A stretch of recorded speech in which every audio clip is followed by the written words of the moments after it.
Alhamdulillah, kita bersyukur kepada Allah Subhanahu wa taala di pagi hari ini kita diizinkan Allah Subhanahu wa taala untuk bisa bersua di Masjid Al-Ikhlas. Dan insyaallah di kesempatan ini kita akan membahas yaitu mendidik anak agar menjadi tangguh di tengah fitnah. Yaitu di tengah banyaknya fitnah. Jamaah sekalian Allah Subhanahu wa taala, kita tahu ya bahwasanya namanya kehidupan ini tidak lepas dari yang namanya cobaan, dari namanya ujian, bahkan termasuk dari yang namanya fitnah.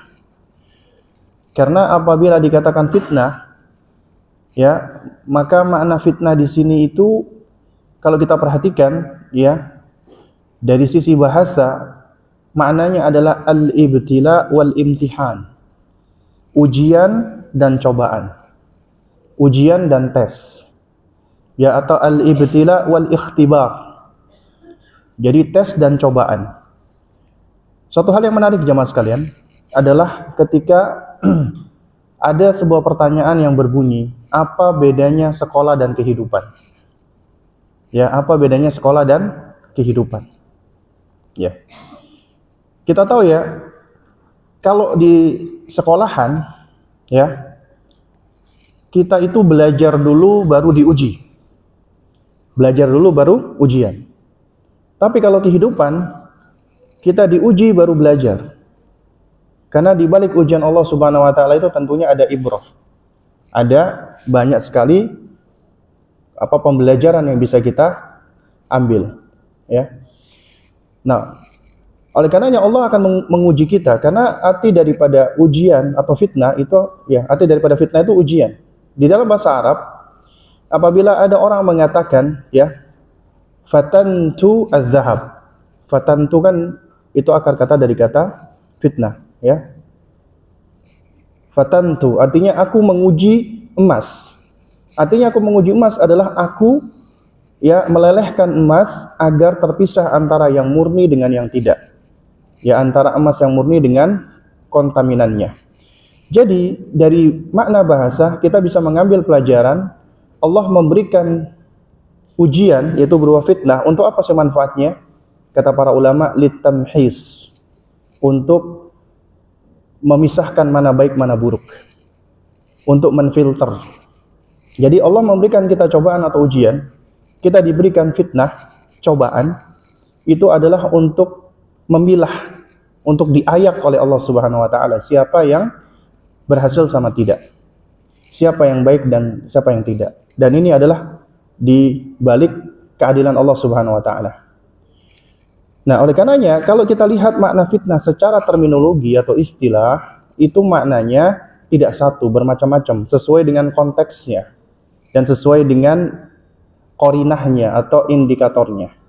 Kata Ibnul Qayyim rahimahullahu taala di dalam Zadul Ma'ad, apabila fitnah disandarkan kepada Allah dan Rasulnya, maka ia bermakna ujian atau cobaan dari Allah, ya, untuk hamba-hambanya, baik itu berupa kebaikan ataupun keburukan, ya, karena kita diuji oleh Allah Subhanahu wa taala bisyarri wal khairi, ya.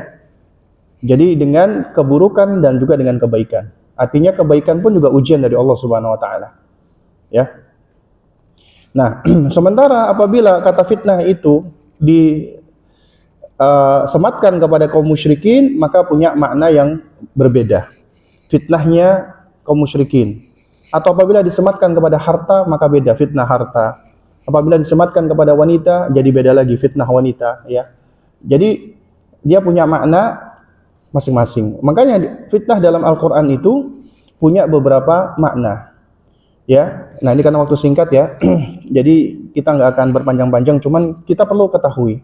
Makna pertama dari Al-Qur'an adalah ibtila, ujian. Itu ada di dalam surat Al-Ankabut ayat 2 dan surat At-Taghabun ayat 15. Kemudian makna yang kedua adalah memalingkan dari kebenaran. Yaitu ada dalam surat Al-Maidah ayat 49. Kemudian fitnah juga bisa bermakna yang ketiga azab. Azab itu fitnah atau siksaan. Surat An-Nahl ayat 110. Kemudian fitnah juga bisa bermakna syirik dan kufur. Ya, Al-Baqarah 193. Fitnah juga bermakna membinasakan diri sendiri atau menghancurkan diri sendiri. Surat Al-Hadid ayat 14.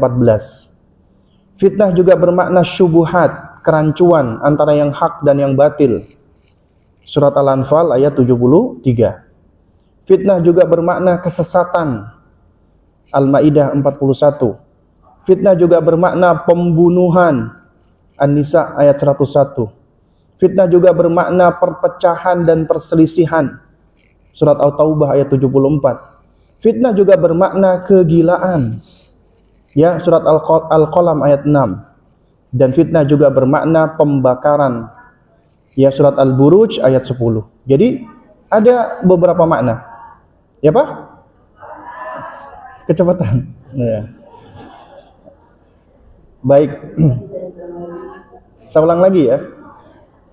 Di dalam Al-Qur'an fitnah yang pertama ibtila, ujian. Dalilnya surat Al-Ankabut ayat 2 dan At-Taghabun ayat 15. Ya. Nanti bisa dibaca di rumah ya. Kemudian yang makna kedua adalah memalingkan dari kebenaran. Surat Al-Maidah ayat 49. Kemudian bermakna azab, siksaan. Surat An-Nahl ayat 110. Kemudian bermakna syirik dan kufur.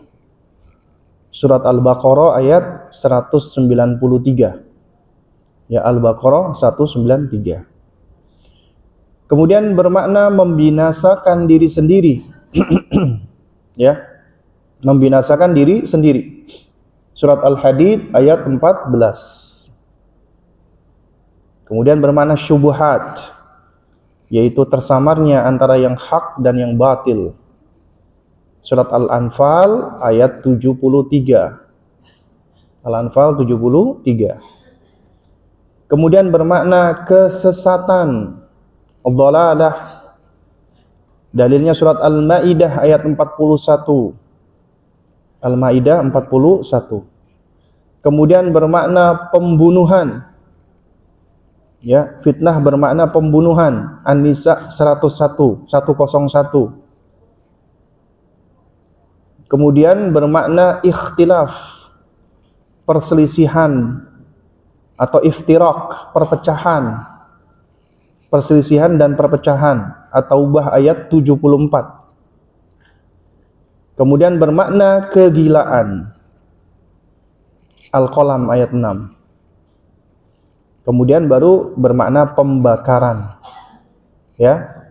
Al-Buruj ayat 10. Sudah semua? Ada yang masih ketinggalan? Hah? Masih kecepatan?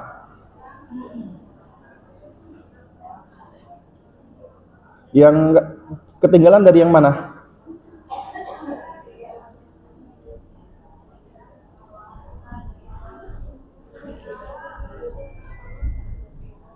Ada ini ya, ada apa namanya? WA grupnya ya. Nanti kalau ada WA grup, nanti saya share ke admin ya untuk di-share ke WA grup ya. Tapi meskipun di-share di WA grup, tetap nyatet sebisanya. Ya, nyatet semampunya. Baik. Jadi jamaah sekalian dengan Allah Subhanahu wa taala ya. Apabila kita perhatikan, berarti kalau kita ngomong tentang fitnah, maka fitnah ini bisa bermacam-macam bentuknya. Ada berupa ujian, berpaling dari kebenaran. Makanya orang yang berpaling dari kebenaran itu fitnah. Azab, syirik juga fitnah. Membinasakan diri sendiri juga fitnah. Syubhat juga fitnah. Kesesatan juga fitnah. Adanya pembunuhan juga fitnah. Adanya perselisihan, percekcokan, perpecahan juga fitnah. Bahkan adanya kegilaan juga fitnah. Dan terjadinya huru-hara, pembakaran dan lain sebagainya. Itu semua juga adalah fitnah. Ya. Jadi semuanya adalah fitnah, ya. Nah, jamaah sekalian dengan Allah Subhanahu wa taala. Kalau kita perhatikan ya di dalam Al-Qur'anul Karim, ya. Allah Subhanahu wa taala ketika menjelaskan bahwa ya, wa ja'alna ba'dakum li ba'din fitnah, ya. Kami jadikan kalian satu dengan yang lain itu sebagai fitnah, sebagai cobaan. Itu di dalam surat Al-Furqan, ya. Surat Al-Furqan ayat ke-20. Allah Subhanahu wa taala berfirman, ya, wa ja'alna ba'dakum li ba'din fitnah, kami jadikan kalian satu dengan yang lainnya sebagai cobaan. Atasbirun, maukah kalian bersabar? Wa kana rabbuka basira, dan adalah Rabbmu, ya, maha melihat atas semuanya. Jadi dalam ayat ini Allah mengatakan bahkan kita satu dengan yang lain aja dijadikan sebagai fitnah. Para ulama menerangkan suami dan istri bisa menjadi fitnah, anak dan orang tua bisa menjadi fitnah, saudara dengan saudaranya bisa menjadi fitnah, sahabat dengan sahabatnya bisa menjadi fitnah. Artinya Allah menjadikan satu dengan yang lainnya itu ada fitnahnya, ada cobaannya, ya. Karena Allah ketika mengkaruniakan sesuatu, ingat ya jamaah sekalian, Allah ketika memberikan suatu nikmat, suatu karunia, nikmat Allah pun juga ada fitnahnya. Apa fitnahnya? Fitnahnya adalah di dalamnya ada ujian apakah kita bersyukur atau tidak dengan pemberian Allah tadi, dengan karunia tadi. Apabila kita bersyukur, maka itu akan menjadi nikmat dan Allah akan melanggengkan atau melestarikan nikmat tersebut. Tapi ternyata ada orang-orang yang Allah berikan nikmat karunia malah kufur, lupa diri, gak berterima kasih kepada Allah Subhanahu wa taala. Maka Allah sediakan siksa yang pedih, ya. Nah, jadi ternyata apapun yang Allah Subhanahu wa taala berikan di dalamnya juga mengandung ujian. Ya, mengandung cobaan. Nah, apalagi sekarang kita berada di zaman dikatakan zaman fitnah. Zaman penuh dengan cobaan. Berbagai macam bentuk ujian-ujian, cobaan-cobaan, terutama berupa keburukan, begitu banyaknya. Bahkan kebaikan juga begitu banyaknya. Internet, teknologi, media sosial, gawai, fitnah. Dan fitnah besar. Ya. Di dalamnya ada nikmat dari Allah. Kemudahan-kemudahan yang Allah berikan. Tapi diiringi dengan madarat. Diiringi dengan bahaya. Diiringi dengan, ya, adanya hal-hal yang dapat memalingkan manusia dari Allah Subhanahu wa taala. Ya. Tapi asalnya nikmat dari Allah, teknologi tersebut, tapi ternyata bisa menjadi bencana, bisa menjadi musibah. Nah, oleh karenanya jamaah sekalian, ketika kita ngomong, bicara di sini tentang mendidik anak di zaman fitnah, fitnahnya di zaman ini dengan di zaman dahulu itu ada hal-hal yang berbeda, tidak sama. Di zaman dahulu, apalagi di zaman Nabi SAW, itu tidak ada yang namanya teknologi seperti saat ini. Gadget nggak ada. Media sosial nggak ada. Sehingga tentunya semakin jauh suatu zaman dari zamannya Nabi SAW, itu fitnahnya semakin banyak. Fitnahnya semakin besar. Ya. Nah, oleh karenanya, penting bagi orang tua untuk bisa memahami bahwa dimanapun kita berada dan kapanpun kita berada, maka untuk bisa keluar dari fitnah, ya, nah disinilah kita perlu untuk belajar agar kita bisa bisa membangun yang namanya resiliensi atau ketangguhan atau ketegaran di dalam menghadapi fitnah. Nah, kita di sini ingin mendidik anak-anak kita yang tangguh, anak-anak kita yang tegar, anak-anak kita yang kuat, agar ketika mereka berada di suatu cobaan atau ujian, maka mereka bisa melaluinya dengan tangguh, kuat, dan tegar. Dan ini adalah suatu hal yang menjadi kewajiban orang tua. Karena di dalam kehidupan ini ya jamaah sekalian, kita nggak akan lepas dari yang namanya dua hal. Imma kebaikan, imma keburukan. Imma nikmat karunia, imma ujian dari Allah Subhanahu wa taala. Ya. Dan yang menjadi kaidah di sini bagi siapapun adalah surat An-Nisa 59. Itu kaidah yang harus dicamkan. Apa bunyinya? Wa ma asabaka min hasanatin faminallah wa ma asabaka min sayyi'atin famin nafsik.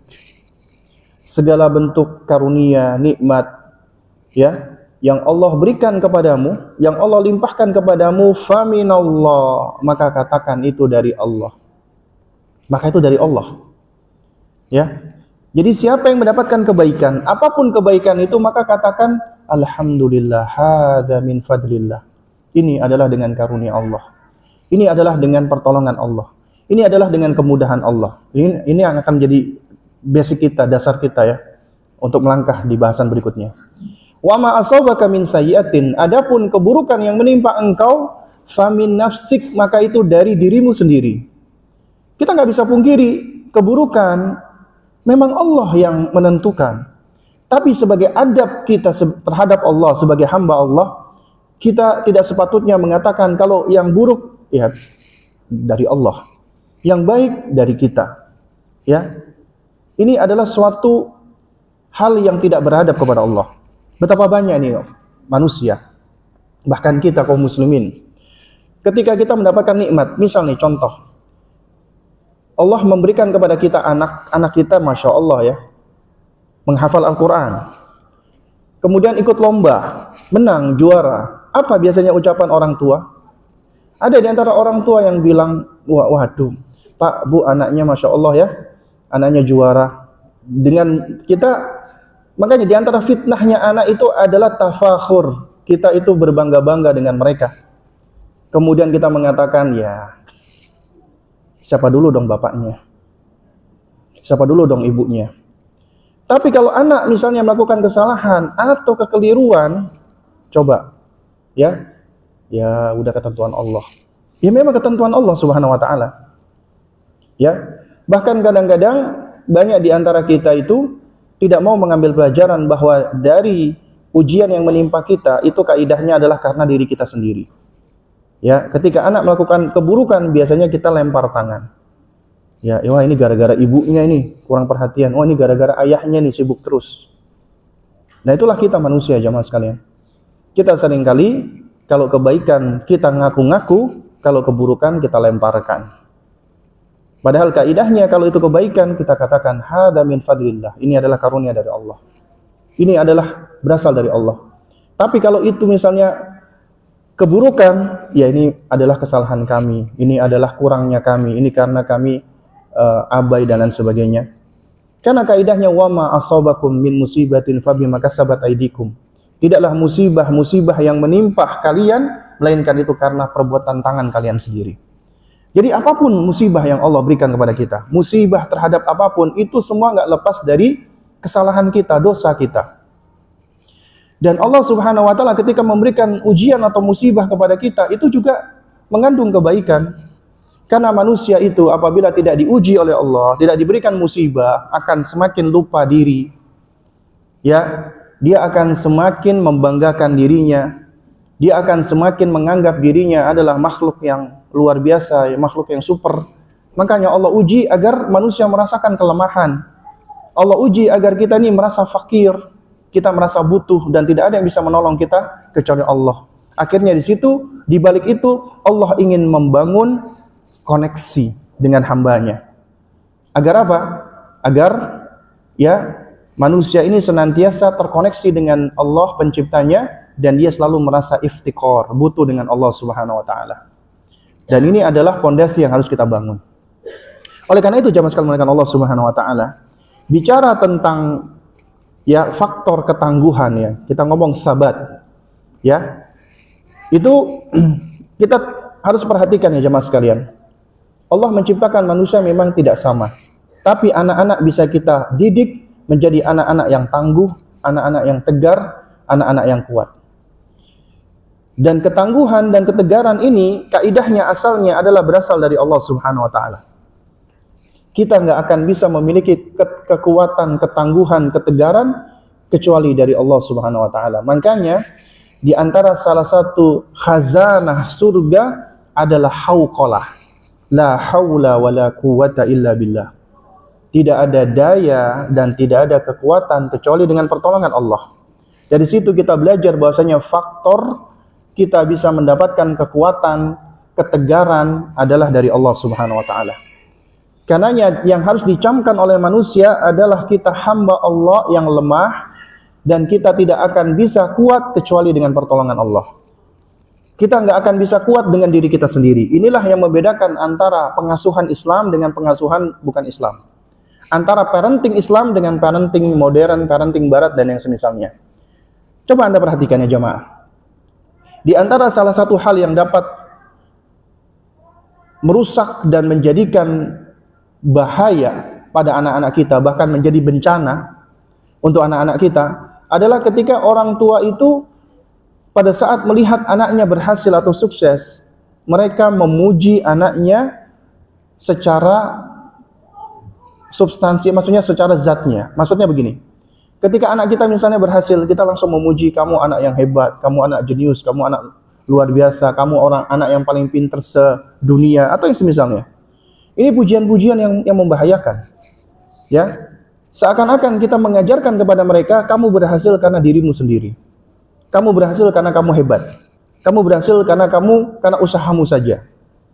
Dan kita memutus hubungan anak kita dengan Allah Subhanahu wa taala. Kita memutus koneksi anak kita dengan Allah Subhanahu wa taala. Seharusnya di dalam Islam, ketika kita misalnya taruhlah memuji anak kita, mengapresiasi mereka, maka enggak boleh kita melepaskan dari lafzul jalalah. Kita berzikir dulu kepada Allah, misalnya kita ucapkan Masya Allah, Alhamdulillah, Allahu Akbar, Subhanallah, atau yang semisalnya. Masya Allah ya nak. Kemudian kita kaitkan bahwasanya keberhasilan itu semuanya dari Allah. Dengan pertolongan Allah, atau dengan kemudahan Allah, atau dengan bantuan Allah. Ya, Allah berikan kamu keberhasilan, Allah berikan kamu kesuksesan, Allah jadikan kamu juara. Allah yang menjadikan. Ya, Allah yang telah memberikan kamu keberhasilan tersebut. Kamu berhasil bukan karena dirimu sendiri. Karena ingat ya jamaah, seseorang apabila dididik untuk bersandar kepada dirinya atau kepada orang lain akan menjadi orang yang lemah. Gak akan pernah tenang hidupnya dan gak akan bisa meraih bahagia. Dia akan selalu stres, cemas, kecewa.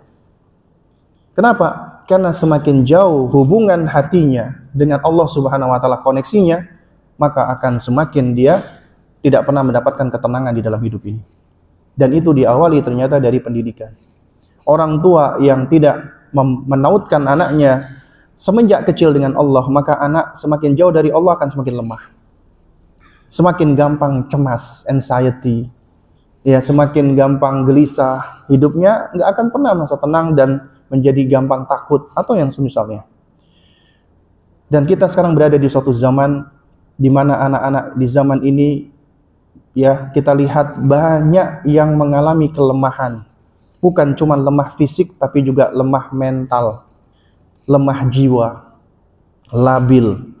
Kita seringkali mendengarkan berita-berita atau baca berita, ada anak gara-gara nggak dikasih pulsa buat main game, mengancam orang tuanya bunuh diri, akhirnya bunuh diri. Cuman gara-gara seperti itu.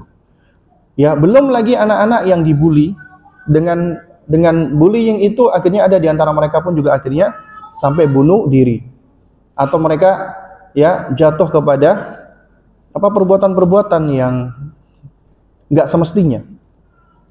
Itu semua sebenarnya tidak lepas dari jauhnya antara hubungan anak-anak kita dengan Allah Subhanahu wa taala. Nah, jadi jamaah sekalian dengan Allah Subhanahu wa taala, kunci yang pertama harus kita bangun kepada anak kita itu adalah membangun hubungannya dengan Allah, koneksinya dengan Allah, attachmentnya dengan Allah, bondingnya dengan Allah Subhanahu wa taala. Ya. Dan untuk membangun itu tidak lepas dari menautkan pendengarannya, penglihatannya, hatinya, jiwanya, pemahamannya kepada Allah Subhanahu wa taala. Artinya mulai dari semenjak kecil mereka harus sudah dijelaskan identitasnya sebagai makhluk dan mamluk. Makhluk yang diciptakan Allah, mamluk yang dimiliki Allah. Itulah rububiyah. Karena ketika kita mempelajari tauhid rububiyah itu adalah ifradullah ta'ala. Kita mengesahkan Allah Subhanahu wa taala fi af'alillah, di dalam perbuatan Allah. Kata Syekh Utsaimin rahimahullah, itu bermuara pada 3 hal. Ketika kita mentauhidkan Allah secara rububiyah, kita mengatakan Allahu Rabbuna, berarti kita meyakini Allahu Khaliquna. Allah adalah pencipta kita. Karena Allah yang menciptakan, berarti Allah yang Malikuna. Bisa dibaca mimnya panjang atau pendek. Malikuna atau Malikuna.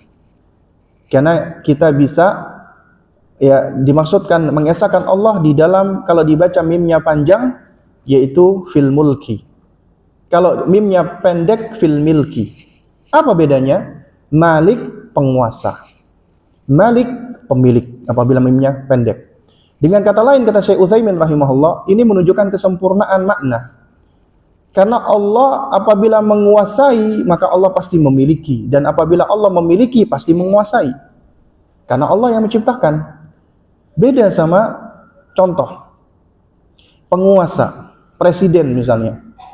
Presiden menguasai tidak? Menguasai. Presiden mungkin menguasai negeri tersebut, atau misalnya menguasai atau gubernur deh misalnya. Gubernur Jawa Timur menguasai Jawa Timur. Tapi pertanyaannya, apakah semua yang ada di Jawa Timur dimiliki oleh Pak Gubernur? Enggak. Gubernur tidak memiliki semua apa yang ada di bawah kekuasaannya. Berarti kekuasaannya itu adalah kekuasaan yang tidak sempurna, tidak absolut, karena dia berkuasa tapi tidak memiliki. Sebaliknya, ada orang memiliki tapi tidak menguasai. Antum bapak-bapak punya rumah nih. Rumah itu antum beli dengan harta antum, punya SHM, sertifikat hak milik antum. Pertanyaannya, apakah yang antum miliki antum kuasai secara mutlak? Enggak. Buktinya apa? Setiap tahun harus bayar pajak, harus bayar ini dan bayar itu. Berarti antum miliki tapi belum tentu antum kuasai, karena rumah antum tetap ya di bawah kekuasaan penguasa. Berarti kepemilikan kita juga tidak absolut, tidak mutlak. Tapi Allah Subhanahu wa taala apabila Allah menciptakan, Allah pasti memiliki dan Allah pasti menguasai. Apa yang Allah ciptakan, Allah kuasai dan Allah miliki. Dan ini jamaah sekalian, kalau kita belajar tauhid misalnya, tauhid rububiyah, uluhiyah dan asma wa sifat, itu sebenarnya ya pondasi. Bukan cuma belajar teori, tapi ini adalah pembelajaran yang bisa kita refleksikan di dalam pemahaman kita dan di dalam amalan kita. Karena ini kaidah yang mendasar. Misalnya contoh tadi ya, kita bahas tauhid rububiyah. Ya, rububiyah berarti kita mengesahkan Allah di dalam penciptaan. Allah Khalik, pencipta kita. Karena Allah yang menciptakan berarti kita adalah milik Allah dan di bawah kekuasaan Allah. Kemudian yang ketiga kata Syekh Utsaimin, karena Allah yang menciptakan dan Allah yang menguasai dan memiliki, Allah mudabbir yang mengatur. Jadi yang mengatur rezeki, mengatur hidup mati, mengatur semuanya Allah Subhanahu wa taala. Kemudian apa buah dari pemahaman dan keyakinan kita tentang hal ini? Yang pertama, karena Allah Khalik berarti kita makhluk. Berarti kita diciptakan Allah. Pemahaman bahwasanya kita diciptakan Allah ini itu akan melahirkan bahwa ternyata aku hidup di dunia ini mesti punya tujuan. Karena nggak mungkin dong Allah menciptakan aku nggak ada tujuannya. Nggak mungkin Tuhan menciptakan sesuatu tanpa ada tujuan. Seakan-akan Tuhan cuma menciptakan sesuatu itu secara asal-asalan, main-main, iseng-iseng. Nggak mungkin. Karena Allah ketika menciptakan sesuatu pasti ada tujuannya. Dan keberadaan aku di muka bumi ini pasti punya tujuan. Dan tujuan aku ada di muka bumi ini pasti berkaitan dengan Allah yang menciptakan aku. Dan Allah menciptakan kita tujuannya adalah agar supaya kita bisa mendekat kepadanya. Yaitu dengan cara kita mengenal Allah dan beribadah kepada Allah. Dengan demikian, orang-orang yang mengenali hal ini dia tahu ternyata hidupnya punya orientasi, punya tujuan. Berarti kita tahu tujuan hidup kita. Beda sama orang-orang kafir atau orang-orang ateis nggak tahu tujuan hidupnya. Mereka bingung. Orang yang bingung dengan tujuan hidupnya akan menjadi labil, akan menjadi lemah, karena dia nggak punya orientasi kehidupan. Kita ambil contoh, orang Jepang misalnya. Banyak yang memuji Jepang negara maju. Bahkan anak-anak usia dininya adalah anak-anak yang ceria, yang kreatif, yang beradab, punya manners. Ya kita memang akui.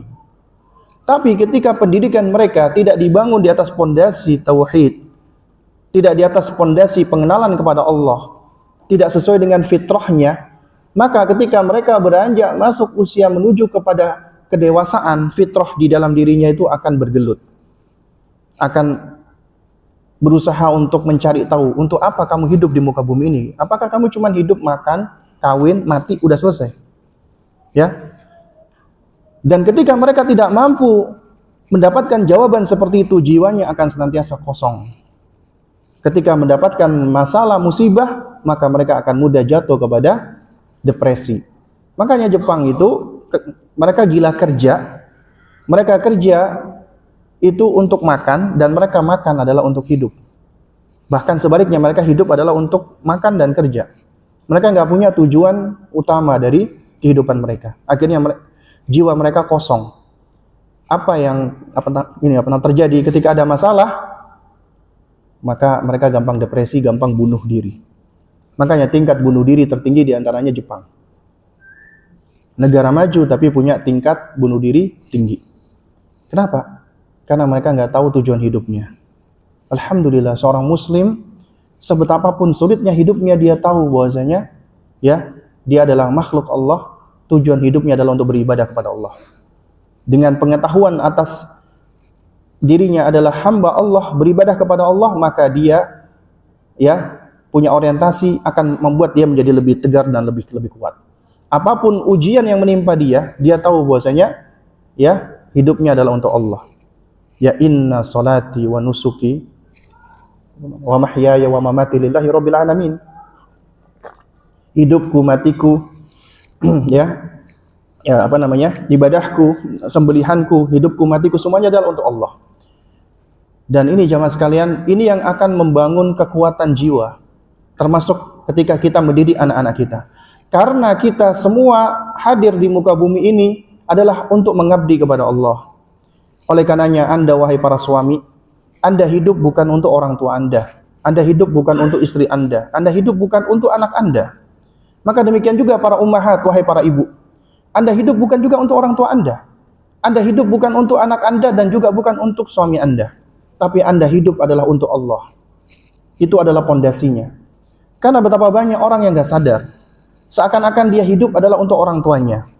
Akhirnya apa? Dia hidup adalah hanya untuk membahagiakan orang tua, tapi kosong dari pemahaman yang paling mendasar dari membahagiakan orang tua itu adalah untuk Allah. Akhirnya upayanya dia untuk membahagiakan orang tuanya tidak diiringi dengan kebahagiaan dan ketenangan, tapi diiringi dengan kegelisahan, khawatir orang tuanya begini, orang tuanya ngomong dikit dia sudah langsung stres, depresi.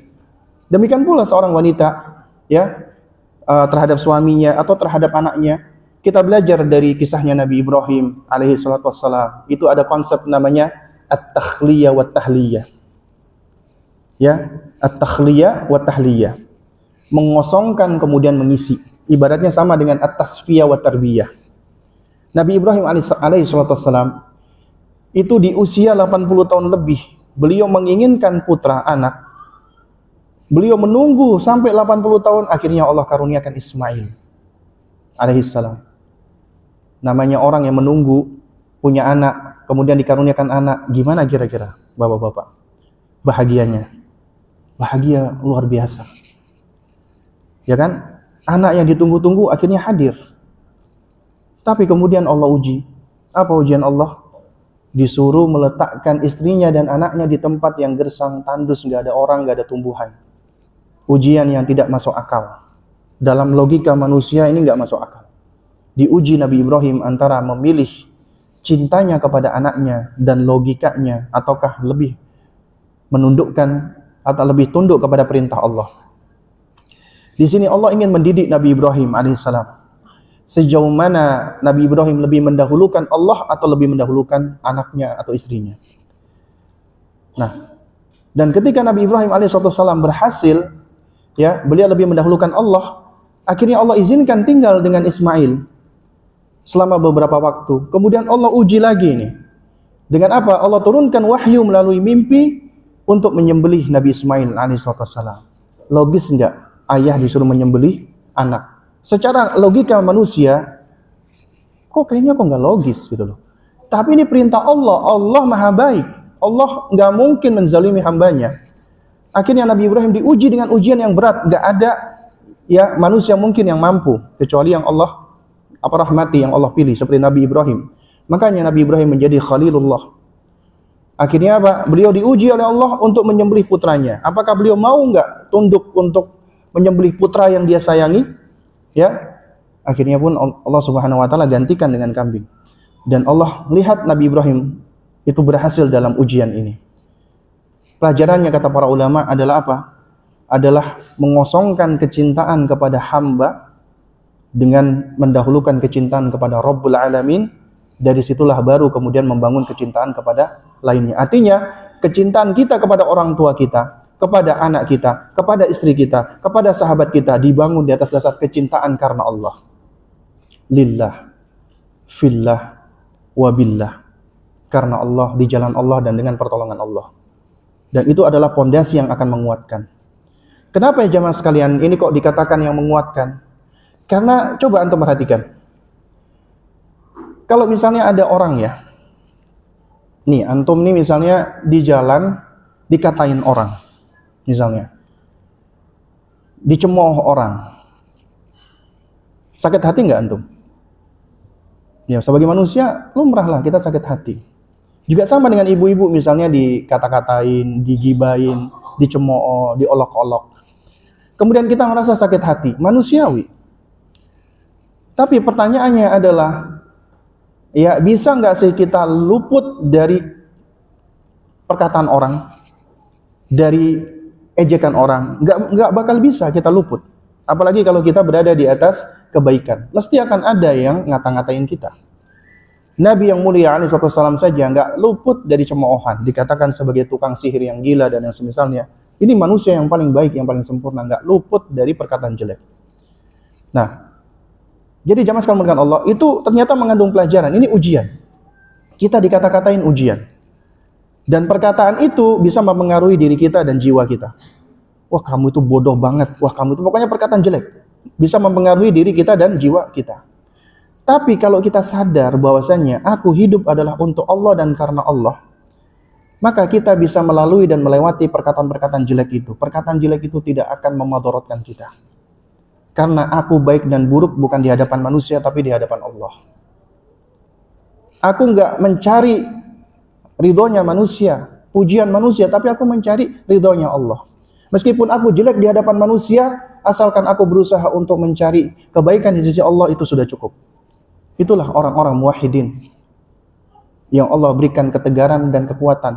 Dan inilah jamaah sekalian yang dimuliakan Allah Subhanahu wa taala, karakteristiknya al-firqatun najiyah wa ta'ifah al-mansurah atau ahlus sunnah wal jamaah, yaitu golongan yang mendapatkan pertolongan Allah Subhanahu wa taala. Karena di dalam hadis yang mutawatir ma'nawi, ya, Nabi SAW mengatakan, la tazalu ta'ifatum min ummati zahirina 'alal haqqi la yadhurruhum man khadalahum wala man khalafahum hatta ya'ti amrullah wa hum 'ala dzalik. Akan senantiasa ada sekelompok dari umatku. Ya. Jadi akan ada sebagian atau sekelompok dari umatku yang senantiasa menampakkan kebenaran al-haq dan tidaklah membahayakan mereka, berefek kepada mereka celaan orang lain, makian atau hujatan dan yang semisalnya, itu nggak akan memberikan pengaruh sampai datangnya hari kiamat dan mereka tetap demikian. Kenapa? Karena kelompok ini, ya yang disebutkan oleh para ulama inilah ahlus sunnah, dia tidak peduli dengan perkataan manusia, karena yang dia cari adalah perkataan Allah. Maka demikianlah ketika kita mendidik anak-anak kita, yang kita bangun adalah karena Allah. Kita bangun muraqabatullah, bukan muraqabatu walidayhi. Ini sebagaimana disebutkan Syekh Ahmad Nasir At-Tayyar, di antara kesalahan orang tua mendidik anaknya sampai anaknya itu menjadi lemah, gampang depresi, gampang surut dan mundur, karena orang tua mendidik anaknya itu, mereka itu merasa diawasi orang tua, bukan merasa diawasi Allah. Sementara sebagai orang tua, kita nggak bisa mengawasi anak kita 24 jam. Allah yang bisa mengawasi anak kita 24 jam. Ya, ini di antara metode pendidikannya Luqman alaihi salatu wassalam. Ya, jadi jemaah sekalian Allah Subhanahu wa taala, anak yang dididik hanya takut kepada orang tua. Ya, orang tua kadang-kadang banyak yang salah kaprah. Dia mengatakan anak saya itu nurut loh Ustaz, anak saya itu taat loh Ustaz sama saya. Tapi kenapa ya kalau di sekolah kok begini? Tapi kenapa? Itu bisa jadi ada yang keliru dalam pendidikan kita. Kita mendidik mereka tidak di atas muraqabatullah, merasa diawasi Allah. Tapi mereka melakukan kebaikan karena merasa diawasi kita. Ada yang keliru di dalam pendidikan kita. Di antaranya keliru misalnya dalam hal memuji tadi seperti yang disebutkan di awal. Orang tuanya suka muji, kamu anak umi yang paling hebat sedunia, paling pinter, seantero raya dan lain sebagainya.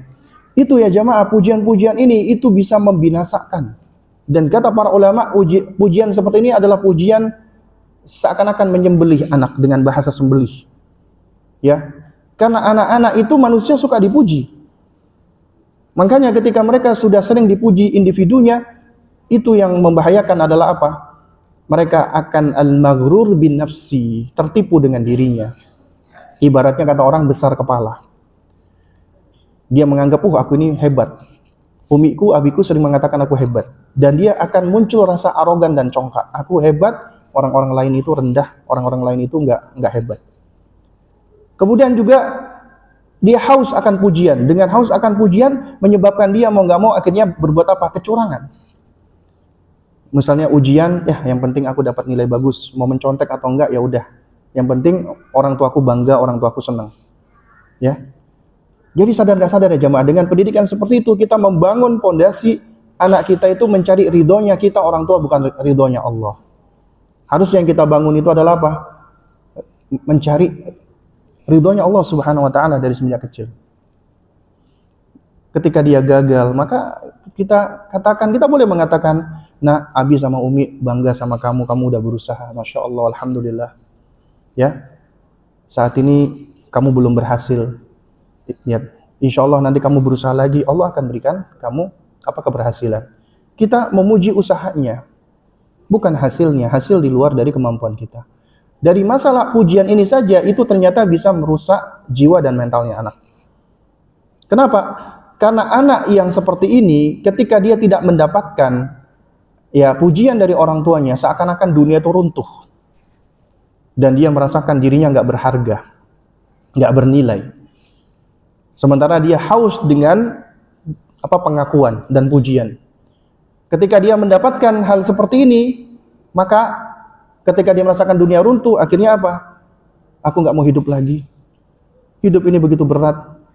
Atau yang semisalnya. Ya, dia merasa bahwasanya hidup ini udah nggak berguna lagi. Dirinya sudah nggak berguna lagi. Kenapa? Karena hidupnya dibangun di atas dasar konsep mencari ridhonya orang tua. Makanya seringkali kita sampaikan, Anda hidup bukan untuk orang tua Anda. Hidup untuk Allah. Karena kita hidup untuk Allah, Allah perintahkan kita berbakti kepada orang tua kita, maka bakti kita dibangun di atas dasar karena Allah, itulah yang akan mendulang pahala.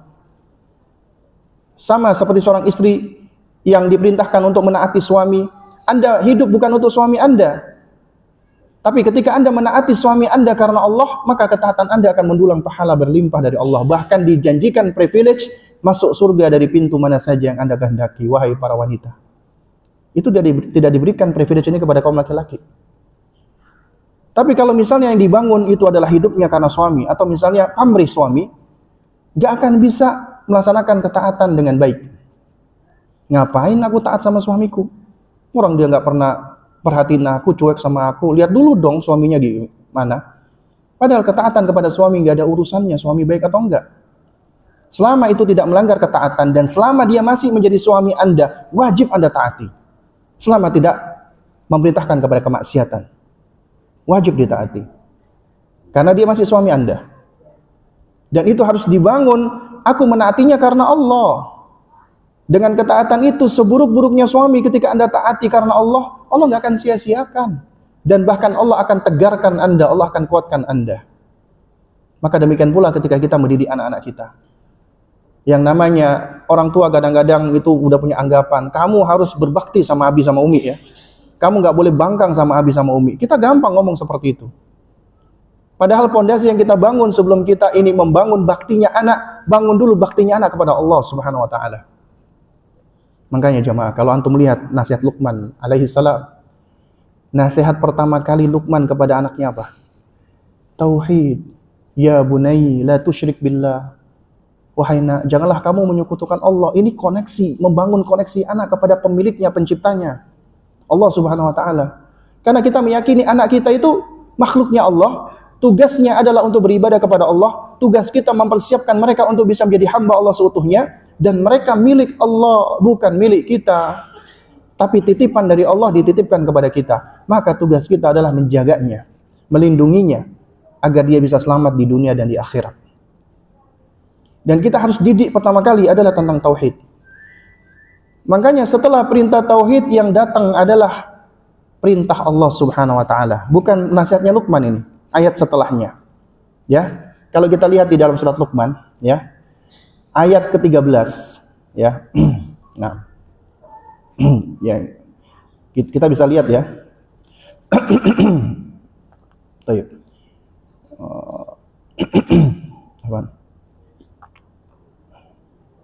Surat Luqman ya.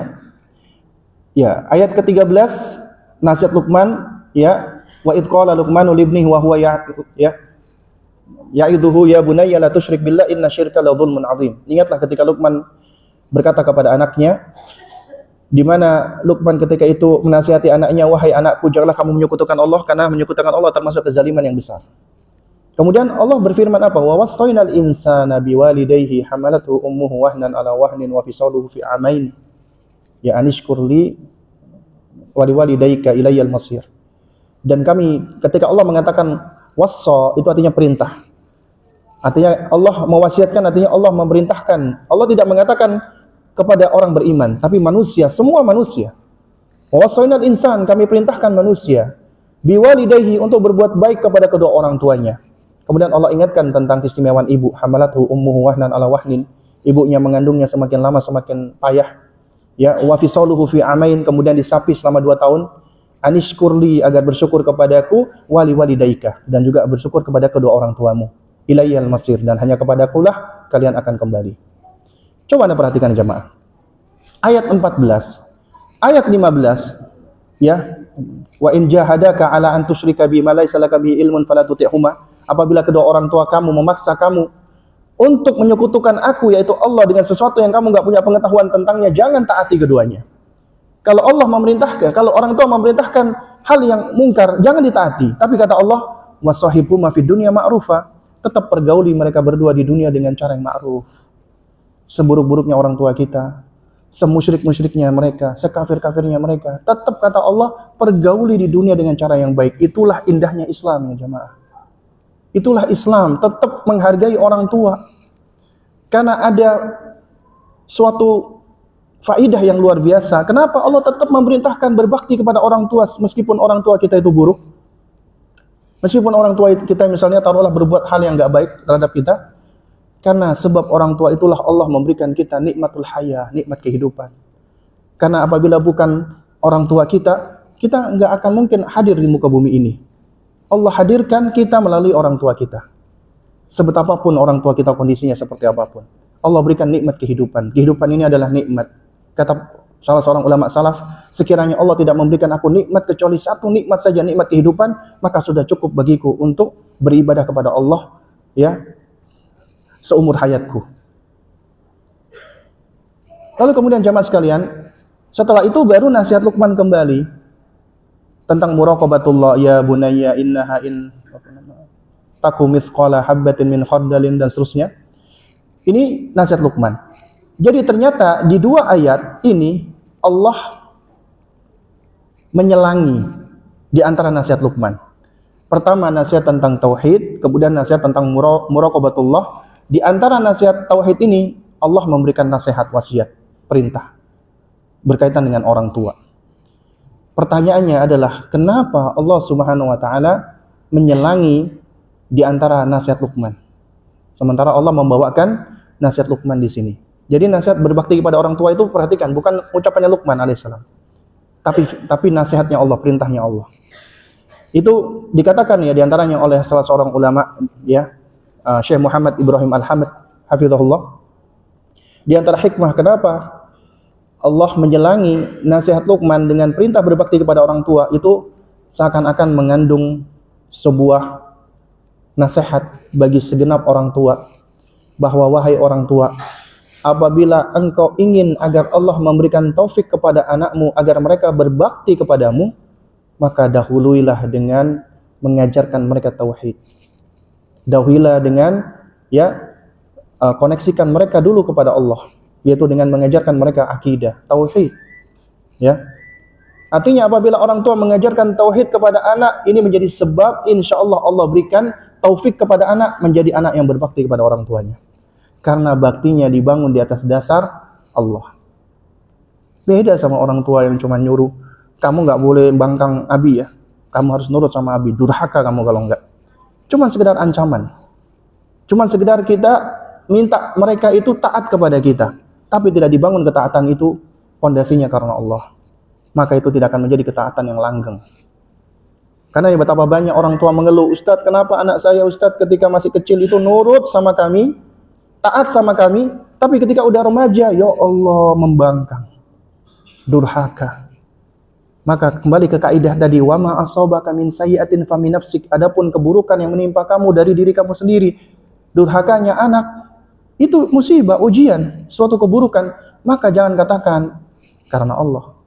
Secara asal memang ini ketentuan Allah, tapi adab kita jangan mengatakan, iya ini karena Allah lah. Tapi katakan itu karena kita yang abai, kita yang keliru, kita yang kurang perhatian, kita yang kurang sayang sama anak kita, dan seterusnya.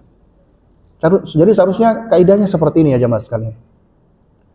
Jadi semua keburukan yang menimpa anak kita, pertama kali yang harus kita lihat adalah diri kita sebagai orang tua. Karena mereka adalah titipan Allah. Apabila ada sesuatu dari titipan itu, maka seharusnya yang kita perhatikan adalah diri kita. Nah, oleh karenanya kita wajib memahami konsep bahwasanya anak kita itu adalah mamluk. Mamluk itu memang makna harfiahnya budak. Tapi yang dimaksud sini adalah miliknya Allah Subhanahu wa taala, bukan milik kita. Allah hanya nitipkan kepada kita. Nah, kemudian yang ketiga tadi dari tauhid rububiyah, Allah adalah mudabbir. Allah adalah yang mengatur semuanya. Artinya semua udah diatur oleh Allah. Rezekinya, jodohnya, hidup matinya. Seorang mukmin yang meyakini Allah mengatur semuanya nggak akan takut dengan rezeki Allah. Nggak akan takut dengan nanti gimana ya biaya sekolahnya, nanti gimana ya biaya kuliahnya, nanti gimana ya. Karena dia meyakini Allah Ar-Razzaq, ya jemaah sekalian. Yang nakut-nakutin kita dengan hal ini tuh syaitan sebenarnya. Syaitan yang membuat kita takut dengan hal ini. Ya. Bahkan syaitan itu menghasung manusia membunuh anaknya karena takut kemiskinan. Ya. Wala taqtulu auladakum min imlaq. Di dalam Al-Quran, janganlah kamu membunuh anak-anakmu karena kamu takut kemiskinan. Allah udah jamin rezeki masing-masing anak. Selama orang tuanya bertanggung jawab, selama orang tuanya berusaha. Kita itu seringkali ya cuman takut dan kita nggak mengiringi dengan usaha dan keyakinan dan takwa kepada Allah Subhanahu wa taala. Ya jamaah sekalian muliakan Allah Subhanahu wa taala, ketakutan kita akan rezeki itu kebanyakan dari syaitan. Seorang mukmin manakala dia berusaha berikhtiar, mengambil sebab, akhdul asbab, apapun usahanya, selama dia berusaha diiringi dengan ketakwaan kepada Allah, Allah udah berikan janji, wa may yattaqillaha yaj'al lahu makhraja. Siapa yang bertakwa kepada Allah, Allah berikan jalan keluar. Enggak mungkin Allah Subhanahu wa taala menyelisihi firman-Nya. Wa yarzuqhu min haitsu la yahtasib. Dan Allah akan berikan rezeki dari jalan yang enggak disangka-sangka, dan banyak kenyataannya jemaah sekalian. Rezekinya Allah nggak bisa dihitung dengan logika matematika, nggak bisa. Saya punya kenalan ya jemaah sekalian.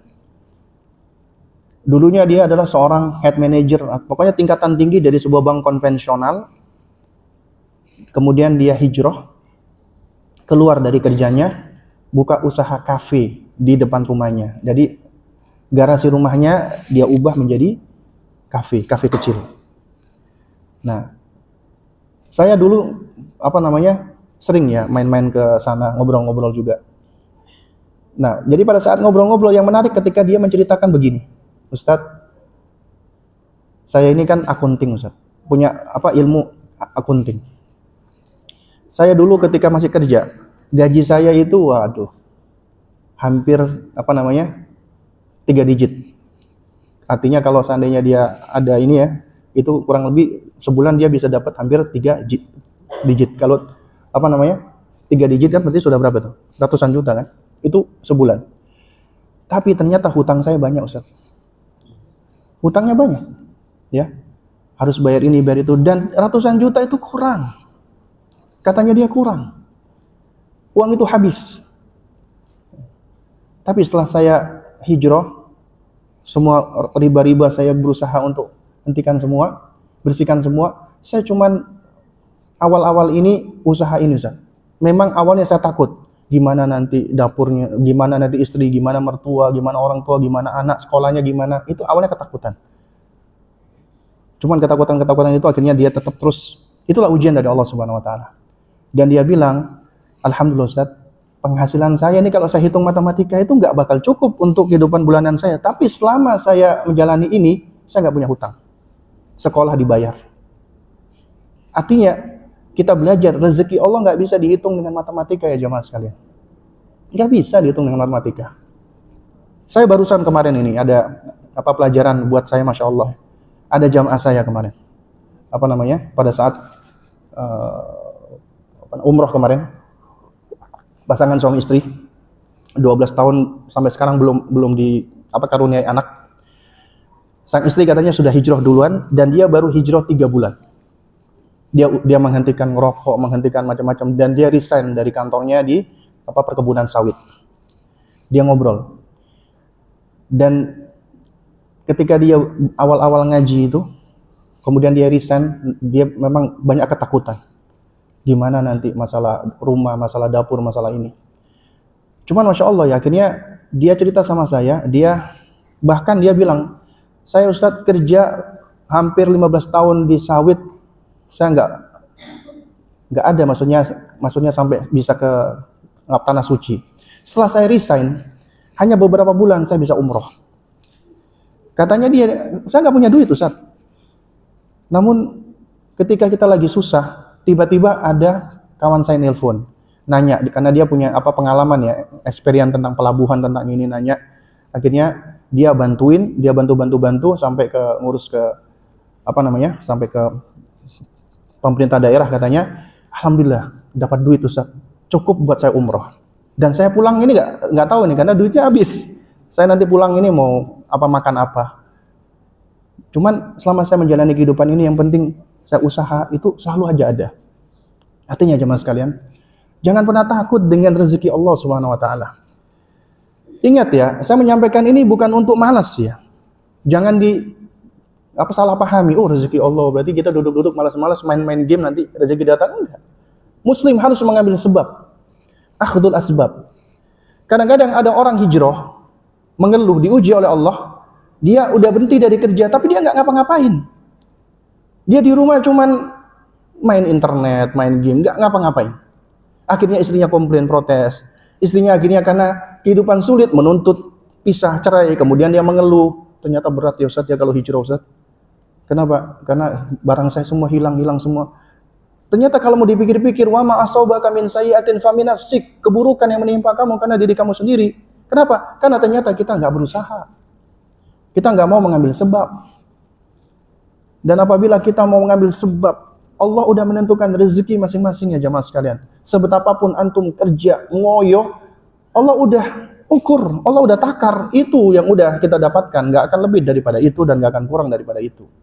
Makanya hati-hati dengan perkataan, usaha tidak akan mengkhianati hasil. Ini bukan ucapan yang mutlak salah, tapi juga nggak boleh dianggap benar 100%. Kenapa? Usaha kita lakukan, tapi hasil kita serahkan kepada Allah. Baik ataupun banyak. Ya. Nah, jadi dari sini konsep ini ya jemaah sekalian, itu ternyata bisa membangun kekuatan jiwa dan ketangguhan diri. Antum punya anak sebetapapun banyaknya, rezekinya udah dijamin oleh Allah Subhanahu wa taala. Ya. Karena nggak mungkin nih Allah menitipkan makhluknya kepada antum. Misalnya antum ada nggak di sini bapak-bapak anaknya 10 orang, ada nggak? 10 anak ada nggak? 9 ada nggak? 8. 7? Biasanya kalau yang udah janggut putih ini anaknya banyak nih. Biasanya kan karena baby boomers itu anaknya banyak biasanya. Ya, atau 6 ada nggak? Ya intinya ada sebagian mungkin yang Allah karuniakan anak banyak. Ya, sebetapapun dan seberapapun anak antum, nggak mungkin Allah titipkan kepada antum sebagai makhluknya, jadi orang tuanya, itu tanpa Allah iringi dengan memberikan kemampuan kepada antum. Udah Allah takar amanah tersebut. Yang anaknya 1 ya berarti emang Allah takar itu yang memang cocok buat dirinya. Yang anaknya 15 ya itu yang udah cocok. Jadi kita nggak perlu takut dengan rezeki dari Allah selama kita berusaha ya jemaah sekalian. Ya. Saya seringkali mendapati banyak orang hidupnya kelihatan biasa-biasa aja, tapi dia bisa menyekolahkan anaknya sampai kuliah, anaknya menjadi anak-anak yang soleh, Masya Allah. Ada orang-orang yang kerja gajinya besar, tapi akhirnya rumah tangganya berantakan, anaknya menjadi anak-anak yang subhanallah ya, kehidupannya banyak yang nggak benar. Artinya, selama kita berusaha untuk mengemban tanggung jawab kita, kuncinya adalah lillah, karena Allah Subhanahu wa taala. Allah nggak akan ya meninggalkan kita, jemaah sekalian. Allah akan tolong kita, ya. Maka demikian pula di dalam mendidik anak-anak kita untuk menjadi anak-anak yang tangguh. Apalagi di zaman penuh fitnah seperti ini. Kita nggak bisa pungkiri ini zaman penuh fitnah. Nah, jadi jemaah sekalian dengan Allah Subhanahu wa taala ya. Jadi yang kita sampaikan ini mungkin masih sifatnya adalah sifat lebih banyak ke kaidah ya, sebagai pondasi ya. Karena tentunya fitnah itu banyak. Nanti itu insya Allah kita akan lebih detailkan lagi di sesi tanya jawab. Ya, biasanya kalau udah tanya jawab ini udah mulai banyak kasus nih. Ya, mungkin ada pertanyaan dari bapak-bapak atau ibu-ibu? Iya, monggo silakan, Pak. Wa jazakallahu khairan. Ini soal pergaulan sekolah. Ya. Kecuali yang anaknya memang di pesantren. Nah, ini saya fokus ke masalah musik. Nah, sekolah sendiri juga ada pendidikan musik. Kemudian semua kegiatan juga banyak yang pakai musik. Misalnya senam, olahraga. Kemudian ada event-event misalnya 17 Agustus misalnya. Musik lagi, iya. Kemudian ulang tahun sekolah pakai musik lagi. Nah, padahal kita sudah tahu ke anak bahwa itu haram ini baik. Nah, baik ya. Barakallahu fikum. Ini ada pertanyaan yang bagus ya Bapak Ibu sekalian.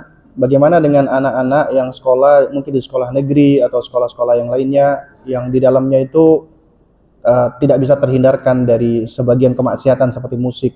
Padahal udah dijelaskan nih anak ini ya bahwasanya musik itu haram. Baik. Jadi jamaah sekalian Allah Subhanahu wa taala ya, di sini yang perlu saya sampaikan adalah pertama, menyekolahkan anak. Menyekolahkan anak wajib nggak? Hah? Wajib nggak? Bapak menyekolahkan anak secara syariat wajib nggak? Secara syar'i, bukan secara hukum ya? Wajib tidak? Pertanyaannya bukan mendidik, menyekolahkan. Wajib tidak? Hah? Nggak wajib. Memasukkan anak ke sekolah nggak wajib, tapi mendidik mereka wajib. Ya. Pertanyaan yang kedua, mondokin anak wajib nggak? Nah, wajib nggak? Memondokkan anak wajib nggak? Antum masukkan ke pondok wajib nggak? Juga nggak wajib. Tapi antum wajib mendidik mereka. Artinya menyekolahkan atau memondokkan itu bukan kewajiban. Tapi ini suatu hal yang bisa dipilih melihat kemaslahatan. Ya. Artinya ketika kita mencari sekolah atau pondok, kita itu mencari partner atau mitra kita untuk mendidik anak kita. Mana yang lebih tepat untuk mendidik mereka? Ya, meskipun harus disesuaikan dengan kondisi kita. Oleh karenanya, saya seringkali mengatakan memondokkan anak tidak wajib. Ya. Bahkan bisa termasuk perbuatan kezaliman apabila kita memondokkan anak dengan paksaan seakan-akan anak merasa dibuang. Biasanya kalau anak seperti ini ya seringkali akan menjadi penyebab masalah di pondok nih.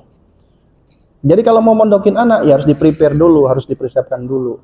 Anak itu ready dan siap untuk dipondokkan. Juga termasuk ketika disekolahkan. Kemudian poin yang ketiga Bapak Ibu sekalian. Sepakat nggak kalau rumah itu adalah institusi atau lembaga pendidikan pertama buat mereka? Kita harus sepakat. Rumah. Jadi sekolah karakter, sekolah akidah, sekolah manhaj, sekolah moral, sekolah akhlak itu adalah rumah. Ya, bukan sekolahan. Sekolahan itu mungkin kita sekolahkan mereka agar mereka mempelajari sesuatu yang mungkin kita nggak punya atau belum punya kemampuan yang memadai untuk mengajarkan hal tersebut. Karena kita manusia lemah, nggak sempurna, banyak kurangnya. Jadi mereka bisa belajar hal-hal lain di sekolah tersebut. Makanya kita pilihkan sekolah tersebut. Oleh karenanya, bagi orang tua yang akan menyekolahkan anak, tetap harus pilih-pilih, selektif. Apalagi kalau anaknya sudah remaja, jangan disekolahkan di sekolah yang bercampur baur laki dan perempuan. Ikhtilat. Itu nggak boleh. Dan juga jangan menyekolahkan anak di sekolah yang di dalamnya tentunya ada hal-hal yang melanggar syariat. Makanya kita perlu survei. Lalu gimana Ustadz kalau sudah terlanjur? Kalau sudah terlanjur, qadarullah wa masyafa'ala, ya, maka tentunya ini menjadi pembelajaran buat kita. Berarti kita harus istighfar dulu, mohon ampun kepada Allah, taubat kepada Allah. Karena kita sadar nggak sadar telah menempatkan anak kita di tempat yang bisa memberikan pengaruh keburukan. Karena lingkungan itu juga bisa mempengaruhi anak-anak kita. Ya, maka kita harus taubat kepada Allah, istighfar kepada Allah. Kemudian kita membangun imunitas anak. Pendidikan itu nggak lepas dari dua unsur. Namanya adaptasi dan asimilasi. Adaptasi itu kita menyesuaikan anak agar dia bisa sesuai survive di lingkungannya. Asimilasi adalah kita menyesuaikan lingkungan agar sesuai dengan anak kita. Asimilasi bisa kita lakukan di rumah. Antum jauhkan anak dari musik bisa. Antum jauhkan anak dari perkataan-perkataan vulgar, jelek, kotor bisa. Pertanyaannya ketika keluar rumah bisa nggak? Bisa nggak anak kita terhindar dari perkataan kotor? Nggak bisa. Keluar rumah ketemu orang lagi berantem ngomong kotor. Ya, artinya apa? Artinya ada sesuatu yang berada di bawah kemampuan kita, ada sesuatu yang berada di luar kemampuan kita. Selama itu berada dalam kemampuan kita, kita upayakan. Kalau di luar dari kemampuan kita, maka kita serahkan kepada Allah Subhanahu wa taala. Kita banyak doa kepada Allah Subhanahu wa taala.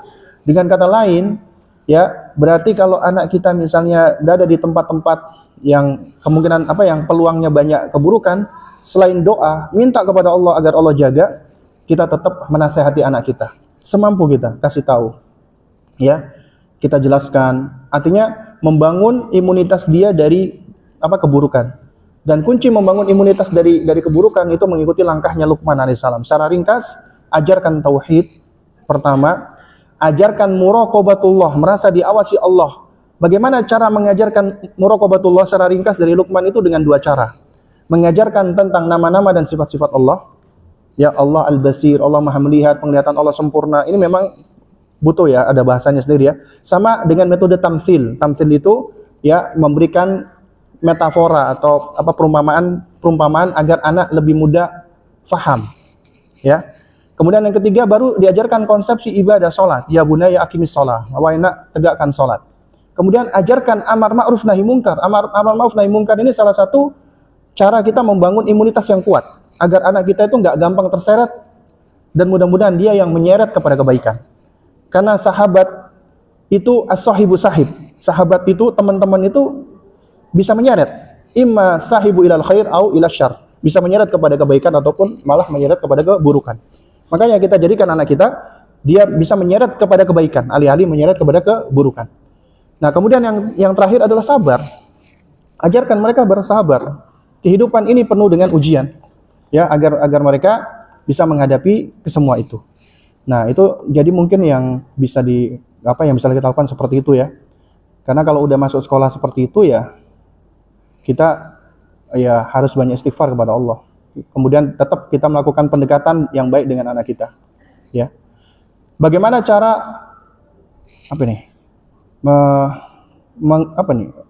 mengecas?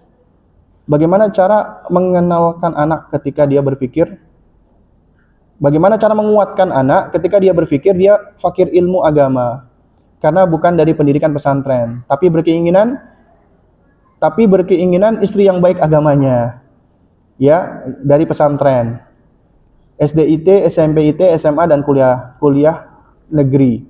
Dan anak ini merasa minder. Oh, ini anaknya sudah gede kayaknya, udah remaja, pengen menikah. Lalu kemudian dia merasa fakir ilmu dan pengen mendapat istri yang salihah, istri yang baik agamanya. Oke. Jadi jamaah sekalian Allah Subhanahu wa taala, ya, tiap orang memang berbeda-beda. Kita harus pahami nih, tidak setiap orang itu, hatta antum pondokkan anak antum, maka dia harus menjadi ulama, harus menjadi ustadz. Enggak harus. Ya. Karena kewajiban yang paling utama orang tua adalah memberikan pondasi dasar, adalah dia tahu tentang tujuan hidupnya, dan dia tahu bahwasanya ya ini akidah yang benar seperti ini, manhaj yang lurus seperti ini, akhlak yang baik seperti ini. Jadi artinya kita memberikan pondasi tentang modal dia untuk bisa menjalani kehidupan yang baik. Adapun profesi di dunia, selama itu halal, maka itu sudah Allah Subhanahu wa taala ya berikan potensi masing-masing. Artinya tiap anak itu sudah punya bakatnya masing-masing yang disebut dengan muhibah atau mawahib. Tiap anak itu udah Allah berikan kelebihan masing-masing. Ya. Misal contoh ini ya, ada anak yang ditalkin Al-Qur'an sekali langsung hafal. Jadi berarti ini anak ini memang punya kelebihan daya hafalnya kuat, memorinya kuat. Berarti dia memang bisa diarahkan di dalam hal itu. Tapi ternyata misalnya dia punya abangnya ini kakaknya si anak ini tadi, ditalkin 50 kali baru hafal. Itu pun 15 menit kemudian lupa.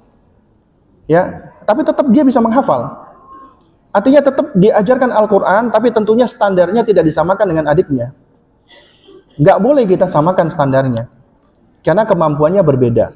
Tapi ternyata si abang ini, misalnya taruhlah dia SMP, adiknya masih SD, itu fisiknya ternyata lebih pesat perkembangannya. Dan ternyata ketika dia diikutkan kayak berkuda, mana, juara, berarti dia punya kelebihan di bidang itu gitu. Maka kita cari tahu kelebihannya dia, arahkan sesuai dengan bidangnya. Lalu kemudian misalnya si abang ini punya lagi kakak perempuan misalnya.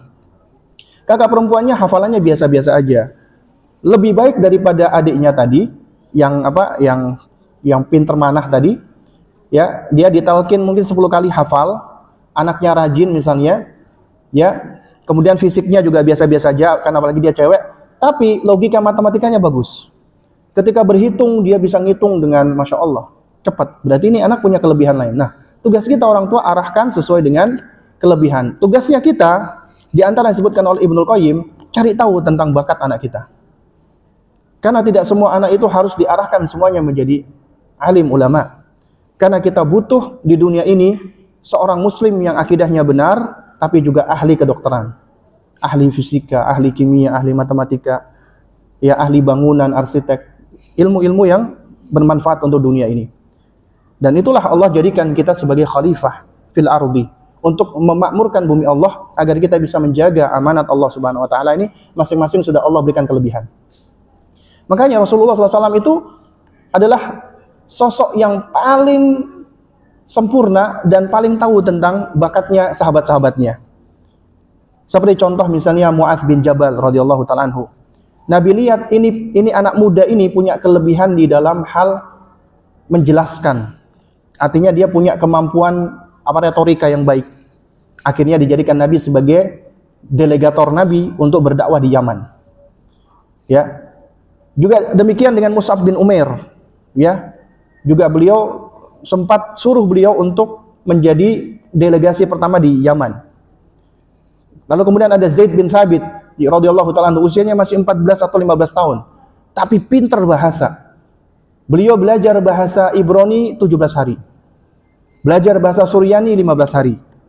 Menguasai. Makanya menjadi sekretarisnya Nabi. Nabi tahu tentang kelebihan sahabat masing-masing dan Nabi tempatkan sesuai dengan kelebihan tersebut. Ya. Dan ini seharusnya juga mengajarkan kita jangan menyamakan anak kita semua sama. Kalau kita menyamakan berarti kita akan membanding-bandingkan anak. Kamu, abang kamu bisa, kenapa kamu kok nggak bisa? Lelet banget sih kamu. Subhanallah. Sadar nggak sadar kita jatuh kepada perbuatan zalim jadinya. Ya. Jadi pendekatan dengan cara membanding-bandingkan tidak benar. Ya. Nah, oleh karenanya ini suatu hal yang harus kita pahami. Nah, jadi kalau misalnya ada seorang laki-laki pemuda, dia merasa dia fakir ilmu, alhamdulillah, karena dia merasa dirinya fakir ilmu. Dengan kondisi dia merasa fakir ilmu, itu harusnya mendorong dia untuk terus belajar. Ya, untuk terus menuntut ilmu. Ya. Dan dia berusaha untuk mematutkan diri. Ketika dia ingin mencari wanita salihah, wanita yang taruhlah misalnya, saya mau cari yang lulusan Lipia deh misalnya. Gak apa-apa. Dia tinggal belajar untuk mematutkan diri dan gak perlu minder. Ya, merasa fakir ilmu itu bagus, tapi jangan sampai minder. Ya, karena dengan merasa fakir ilmu itulah yang akan mendorong dia untuk terus mengupgrade ilmunya, sementara minder itu akan menyebabkan dia surut dan mundur. Udah deh, aku nggak cocok deh kayaknya. Udah deh, aku kayaknya menikah dengan yang biasa-biasa aja. Ya, dan yakini tiap orang itu sudah punya jodoh masing-masing. Ya. Nah, jadi dukung dia, sokong dia besarkan hatinya dan jangan sampai merasa minder. Ingat ya jamaah sekalian, ya yang namanya kemampuan ilmu itu bukan sekedar koleksi hafalan, tapi yang lebih daripada itu adalah pondasi dia akidahnya udah benar, manhajnya udah lurus, akhlaknya juga baik, dan dia tahu tentang peran tugasnya, tanggung jawabnya sebagai seorang suami. Maka ini insya Allah sudah cukup. Tinggal dia mengupgrade ilmu-ilmu yang lainnya. Karena apabila ada seorang laki-laki, selama dia sudah tahu ya ini hak, ini batil, akidahnya benar, meskipun hafalan Qur'annya kalah sama istrinya, hafalan hadisnya kalah sama istrinya, ya itu insya Allah ya, yang namanya ilmu itu tidak hanya dilihat dari kuantitas, tapi juga dilihat dari kualitasnya dia. Ya, karena yang namanya kuantitas ilmu ini suatu hal yang insya Allah bisa ditambah ya. Assalamualaikum Ustaz, kalau udah usaha hasil belum nampak harus apa? Tawakal sudah, ya sabar dan terus berusaha. Ya. Dan hati-hati dari makar syaitan. Makar syaitan itu adalah ingin membangun di dalam benak kita ya keputusasaan. Ya. Wah, kamu udah nyoba nggak berhasil, percuma. Ya. Akhirnya apa? Kita dibikin surut. Nah, oleh karenanya kalau kita udah berusaha, hasil belum nampak, terus banyak doa kepada Allah Subhanahu wa taala. Kita belajar ya jamaah sekalian dari Nabi Zakaria alaihissalam. Nabi Zakaria juga sama, di dalam Al-Qur'an itu banyak figur-figur yang Allah karuniakan anak di usia sudah senja, usia sudah tua. Selain Nabi Ibrahim ya alaihissalam, Zakaria alaihissalam. Nabi Zakaria alaihissalam sudah di usia senja, bahkan istrinya dikatakan mandul. Beliau tidak berhenti menginginkan untuk bisa punya anak. Makanya ketika beliau mengunjungi ya Maryam alaihissalam di mihrabnya, karena Zakaria adalah pamannya. Kemudian beliau terheran-heran ketika melihat di mihrabnya Maryam ada buah-buahan musim panas, sementara itu musim dingin. Dan di musim dinginnya ternyata ada buah-buahan musim panas. Maka beliau bertanya, ini kok bisa ada ini? Ini dari mana? Maka dijawab oleh Maryam, ini adalah rezeki dari Allah. Dan Allah ketika memberikan rezeki ya tanpa hisab, tanpa perhitungan. Maka Allah Subhanahu wa taala menceritakan Hunalika da'a Zakaria rabbahu. Di sanalah Zakaria itu langsung berdoa meminta kepada Allah Subhanahu wa taala. Ya, beliau langsung memohon kepada Allah untuk dikaruniakan apa? Dikaruniakan dzurriyyatan thayyibatan, keturunan yang baik. Dan akhirnya Allah kabulkan. Jadi kalau antum kepingin sesuatu, belum Allah kabulkan, ya, antum udah usaha, belum Allah berikan, sabar dan terus berdoa. Ya, dan ambil sebab yang lain. Ingat ya jamaah, mengambil sebab itu ada dua. Akhdul asbab itu ada dua macam. Pertama adalah sebab kauni, yang kedua sebab syar'i. Sebab kauni itu adalah sebab alami.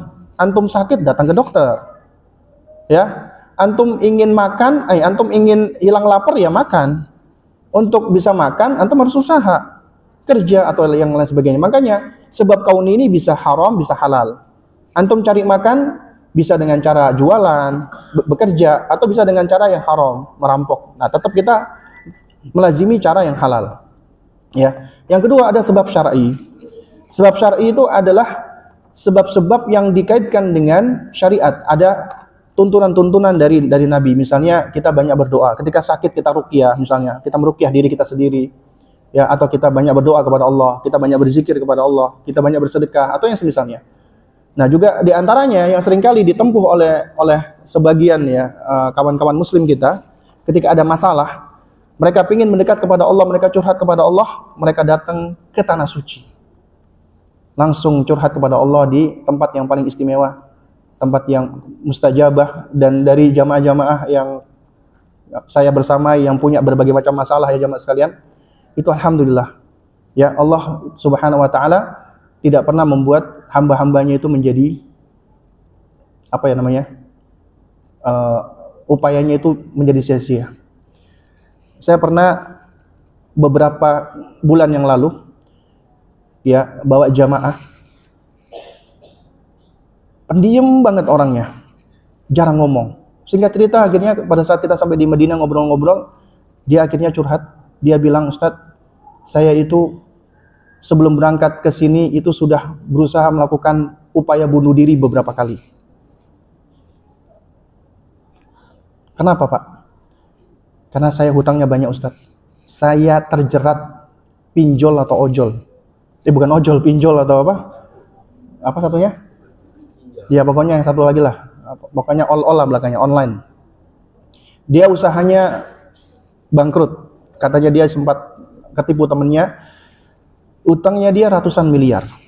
Menurut logikanya dia udah nggak sanggup lagi bayar. Akhirnya dia pingin, berputus asa dengan dunia ini. Dia pingin bunuh diri. Sampai akhirnya dia suatu ketika dia cerita, saya itu dalam kondisi sudah nggak ada semangat hidup. Saya waktu itu lagi ada urusan di Blok M, saya sholat zuhur, ya, dan masya Allah dia untungnya masih mau sholat dia. Kemudian ternyata ada kajian di situ. Dia lupa kajian Ustadz siapa. Nah, sempat disampaikan intinya jangan pernah berputus asa dengan Allah. Dan juga akhirnya juga ada ajakan untuk umroh dan semisalnya. Akhirnya dengan harta saya yang masih ada tersisa, Ustaz, saya kumpul-kumpulin, saya datang umroh. Gitu. Dan dia masya Allah jamaah, ketika di Mekah, dari pagi saya nggak pernah lihat dia sampai malam balik pakai kain ihram. Ya, dia habiskan waktunya berdoa di dekat Ka'bah.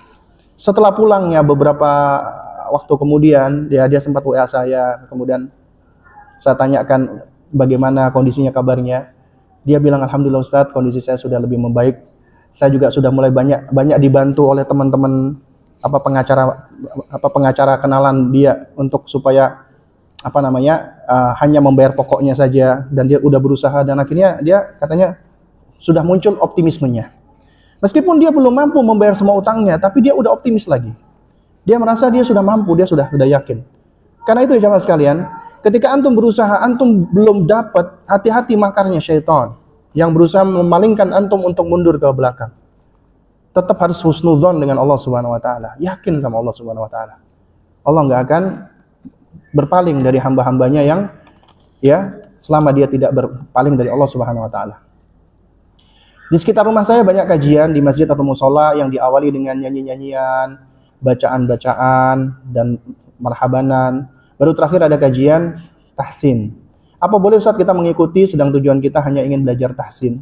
Kalau kita belajar Al-Quran, belajar tahsin, memperbaiki bacaan, ya boleh. Nah yang nggak boleh adalah kita nyanyi-nyanyi. Apalagi masjid bukan tempat nyanyian.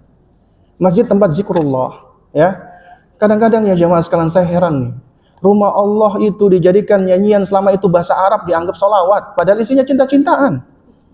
Ya, saya seringkali mendengarkan ada beberapa masjid ya dikatakan lagi bersyair atau bersenandung atau apapun itu, ya nyanyi lagu-lagu. Kalau seandainya mereka tahu artinya, itu nggak layak dibacakan di masjid.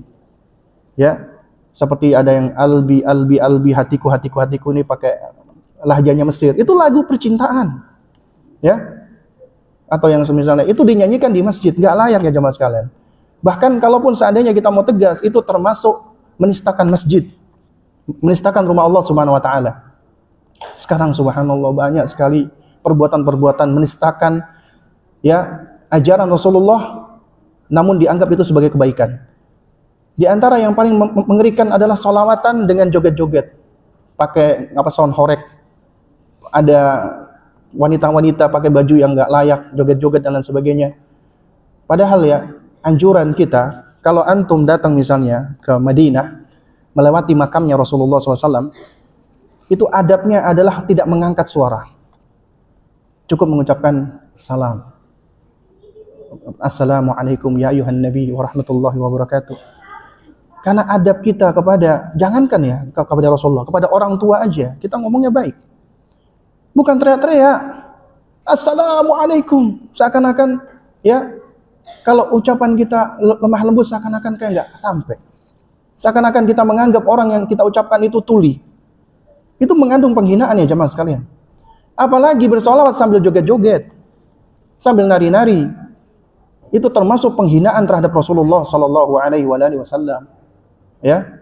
Nah, makanya kita harus berhati-hati dari hal-hal yang seperti itu. Ya, kemudian ini ya, menjelang terakhir ini. Apakah kita sebagai orang tua boleh memaksa kehendak kita kepada anak kita sendiri, walaupun tujuannya untuk masa depan anak itu sendiri? Ya, maka jawabannya adalah tidak boleh. Memaksa kehendak itu enggak boleh. Dakwah itu bukan memaksakan kehendak. Dakwah itu mengajak. Makanya dikatakan ad-da'watu ilallah, mengajak kepada Allah. Karena kita cuma bisa menyampaikan, kita nggak bisa memaksa. Ya. Biasanya cara-cara paksaan itu malah tidak membuahkan hasil yang baik. Tapi ingat ya jamaah sekalian, bukan artinya jangan disalahpahami, oh berarti kita udah nyampein berarti selesai. Enggak. Yang harus kita pahami adalah apa? Alih-alih kita memaksakan kehendak kita ajak dengan cara yang baik, dengan cara yang lemah lembut. Itulah metode Islam. Dan boleh tegas. Islam itu tetap lemah lembut diiringi dengan ketegasan. Boleh tegas. Tegas tidak sama dengan keras. Keras itu hanya meluapkan emosi, tapi tegas itu kita mampu untuk meregulasi emosi kita, melarang dengan tegas, tidak, iya, tanpa perlu kita berteriak-teriak dan tanpa perlu kita marah-marah. Ya.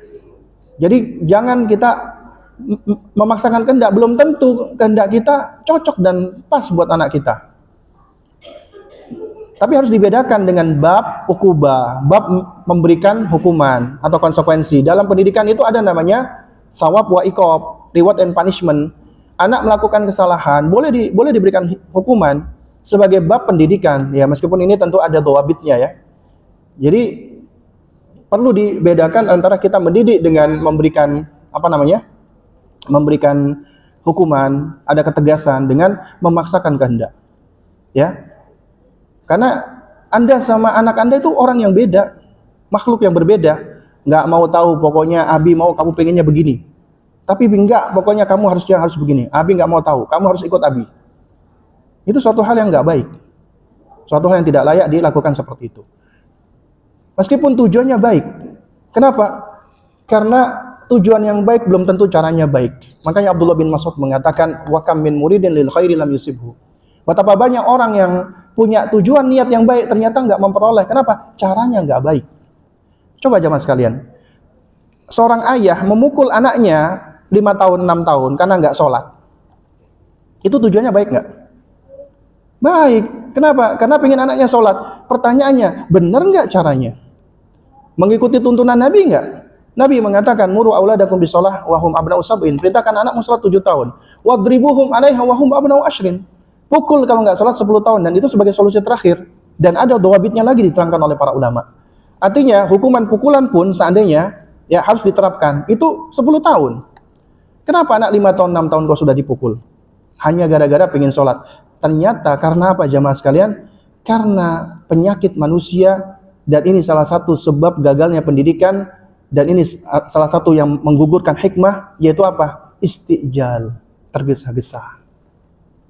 Pengen supaya cepat diterima, supaya anak langsung nurut, supaya anak langsung mau melakukan apa yang kita perintahkan. Padahal yang namanya pendidikan itu, mendidik anak itu adalah ibadah terpanjang, karena di situ ada aktivitas mudawamah, berproses dan panjang ya jamaah. Makanya ketika Allah memerintahkan Nabi kita nih misalnya, wa'mur ahlaka bis-shalah, perintahkanlah wahai Muhammad keluargamu untuk sholat. Allah memerintahkan Nabi kita untuk mengajak sholat pertama kali siapa? Keluarga beliau. Kemudian kata Allah apa? Wastabir 'alaiha, dan bersabarlah dengan sabar yang ekstra untuk mengerjakannya wahai Muhammad. Allah enggak mengatakan wasbir, tapi wastabir, ada harf ziyadah. Itu menunjukkan kesabaran yang lebih. Kemudian juga Allah Subhanahu wa taala ketika memerintahkan Nabi kita untuk menceritakan tentang datuknya Nabi Ismail alaihissalam, ya, wadhkur fil kitab Ismail, dan sampaikanlah wahai Muhammad di dalam Al-Quran tentang Ismail. Kemudian apa di antara karakter Ismail yang Allah suruh Nabi kita bacakan? Wa kana ya'muru ahlahu bis-shalah. Dan Ismail adalah orang yang selalu mengajak keluarganya untuk salat. Para ulama menerangkan kata kana diikuti fi'il mudhari ya'muru, itu bukan cuma sekali 2 kali ngajakin salat, tapi berulang kali dan bolak-balik ya jamaah sekalian. Makanya banyak orang tua, Ustaz, anak saya nggak mau salat, Ustaz. Padahal udah saya capek-capek ngomong. Ya terus diajak terus. Itulah makna kana ya'muru, mengulang-ulang, dan itulah pendidikan. Pendidikan itu adalah terus kita membersamai mereka, kita ajak mereka, dan ini ujian bagi kita, kesabaran kita. Karena kita seringkali nggak sabar, pingin langsung loncat. dibilangi langsung nggak nurut, langsung pukul, langsung hantam, langsung ini. Ya, itulah salah satu yang menyebabkan hilangnya hikmah, tergesa-gesa. Makanya kata para ulama, ya, man ista'jala qabla awani uqiba bihirmani. Siapa yang tergesa-gesa ingin memetik sesuatu sebelum waktunya akan ditimpa dengan kegagalan. Makanya orang yang tergesa-gesa seringkali tidak berhasil. Nah, kemudian terakhir ya, bagaimana cara menguatkan anak kita ketika dia berpikir, itu udah tadi. Mana ada yang belum? Tadi kayaknya ada yang belum. Oh, ini dia. Mau nanya, apakah ucapan yang baik-baik kepada anak termasuk pujian? Ya, contohnya gimana ucapan baik-baik? Ya, ucapan baik itu banyak. Ucapan paling baik adalah ucapan yang mengandung lafdzul jalalah. Masya Allah, alhamdulillah, wala hawla wala quwata illa billah, itu ucapan yang baik. Ya, doa juga termasuk ucapan yang baik. Ya, maksudnya ucapan baik-baik yang seperti apa? Ya, harus dibedakan mengucapkan perkataan baik sama memuji. Kamu anak baik, nggak apa-apa. Sesekali kita memuji anak kita boleh, tapi tetap usahakan ketika memuji dengan aliran pijakan karena Allah. Masya Allah nak, Allah jadikan kamu anak yang baik. Umi senang sekali, alhamdulillah. Itu ucapan baik, ya. Atau misalnya ketika anak lagi apa ini maksudnya, ini harus jelas ya, ucapan baik-baik seperti apa ini, ya. Kalau misalnya anaknya lagi jatuh nangis, misalnya ya, baik-baik gitu kan, ya. Sebenarnya begini aja mas kalian. Jadi intinya apa namanya? Kita diwajibkan untuk berkata-kata baik, ya, karena ini perintah di dalam Al-Quran, ya, baik itu dengan sebutan qaulan ma'ruf, ucapan yang ma'ruf, dan juga dengan redaksi-redaksi yang lain ya, seperti ucapan yang layyinah, yang karimah, yang mulia dan seterusnya. Intinya kita diperintahkan untuk berkata-kata baik, termasuk qaulan sadida, ucapan yang lurus, ucapan yang tegas, ya. Nah, jadi apakah ucapan baik-baik itu termasuk pujian? Ya tergantung bagaimana diksi ucapannya dan juga bagaimana niatnya, ya. Maksudnya dari perkataan tersebut. Karena namanya perkataan itu butuh perincian, ya. Tidak semua perkataan itu dianggap doa. Kadang-kadang ada orang salah kaprah, ya. Jadi dia ngomong itu langsung sudah dianggap doa. Hati-hati kalau ngomong itu doa. Padahal doa itu ya jemaah sekalian, biasanya itu diiringi dengan adanya masalah, apa namanya, permohonan atau apa permintaan, ya. Nah, juga kadang-kadang juga bisa menjadi suatu hal yang bersifat kutukan ya. Seperti misalnya orang tua yang memaki-maki anaknya misalnya. Nah, itu suatu hal yang nggak boleh. Misalnya, dasar kamu udah dikasih tahu dari tadi anak setan kamu, misalnya seperti itu ya. Misalnya nih contoh ini.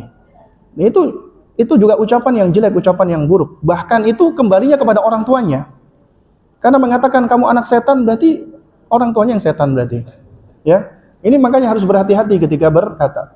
Makanya di antara nasihat para ulama, ketika marah, ya, itu hindarkan lisan berkata-kata. Makanya kata Nabi SAW di dalam regulasi emosi, man ghadiba ahadukum falyaskut.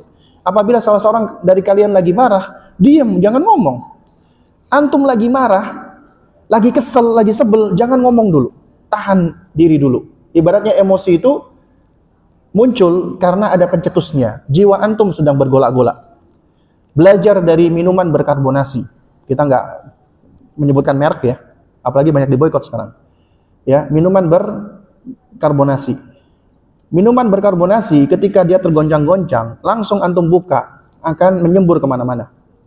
Tapi antum biarkan selama beberapa waktu, kemudian antum buka, maka dia sudah tidak lagi menyembur. Kenapa? Itulah jiwa manusia. Jiwa manusia ketika tergoncang, maka apa yang ada di dalamnya berupa wijdan, masyair, emosi, perasaan, itu juga akan tergoncang. Kalau katupnya langsung dibuka, yaitu mulut kita, bahaya. Tapi kalau kita biarkan beberapa waktu, ya, ini sebagaimana dikatakan oleh Abu Hamid Al-Ghazali rahimahullah, bahwasanya emosi manusia itu netral, wasat. Keluar karena ada pencetus, dan dia akan kembali lagi ke normal. Makanya kata Nabi, kalau lagi marah diem dulu, jangan ngomong dulu, ya. Sampai udah tenang baru kita ngomong. Kita marah kenapa sih? Oh, karena melihat anak kita melakukan sesuatu yang salah, membuat kita marah. Nggak apa-apa, bagus. Marah itu tidak berdosa. Tapi menjadi dosa kalau kita wujudkan kemarahan kita dengan hal-hal yang Allah murkai.